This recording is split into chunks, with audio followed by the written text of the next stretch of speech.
Welcome, here I've got Realme C25Y and let me show you how to turn on and off camera watermark at this device. So let's start by tapping on camera button to open it, and for now we are on standard capture mode. From here let's go to right corner button to open camera settings, and now we have to focus on photo category.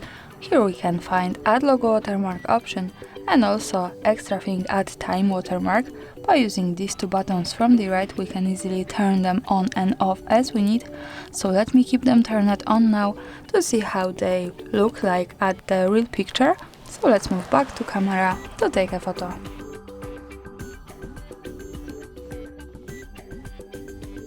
To see it, let's go to left to the button that follows us straight to the gallery, and this is how it looks like with watermarks at the center. At the bottom we can get closer to them, and we have Realme shot on Realme C25Y in the first line, so logo watermark, and in the second line we have the timestamp.